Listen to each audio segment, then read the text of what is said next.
Good morning, ladies and gentlemen. So what you have to do for homework is you had to calculate out on the chart all the costs and the profits. We started this in class, and then you had to transfer it into a graph. Your graph should look something like this on the back of your worksheet from today.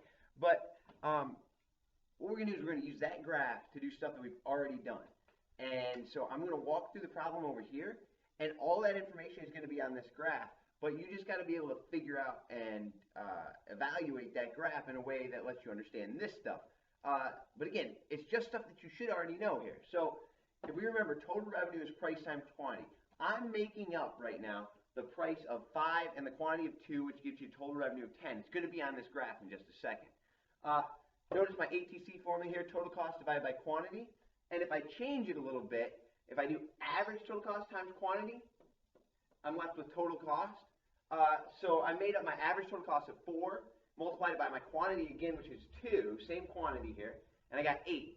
Well, total revenue minus total cost gives me the profit, so 10 minus 8 gives me 2. I'm going to show you where all that stuff is on this graph. So price times quantity for total revenue, right? So the price here is told to me by my marginal revenue curve, which is all of these things here. You calculated this in class, and I made that 5. Well, I chose MR equals MC. We'll talk about why a little bit later. But for right now, hey, the quantity here at price 5 is 2. That's what I'm using. Now, so 5 times 2 gives me 10. All right. So this whole box is my total revenue. Okay. But now I'm trying to find the profit. So I got to figure out what my total costs are here. I told you they were 4 with my average total cost at a quantity of 2. Well, look at this. My quantity is 2 here, right? So slide up. Oh, look at that spot right there. That's my average total cost at 2 units. Wait, I just said average total cost times my quantity gets me my total cost. So this box here,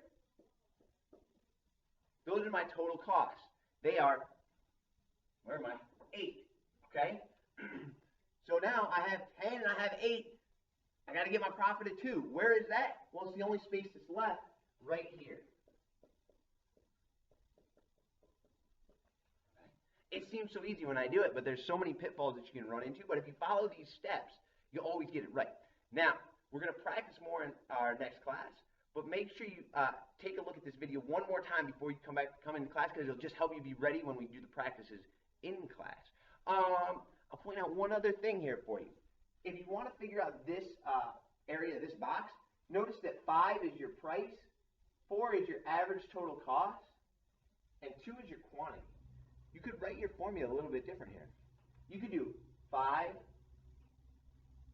minus 4 times 2, and you would get your profit at 2.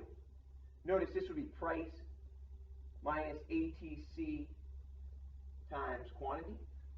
It's another formula for profit. But honestly, if you can just remember how to do total revenue and total cost, you'll be good to go. All right. If you have any questions, let me know. I'll see you next class.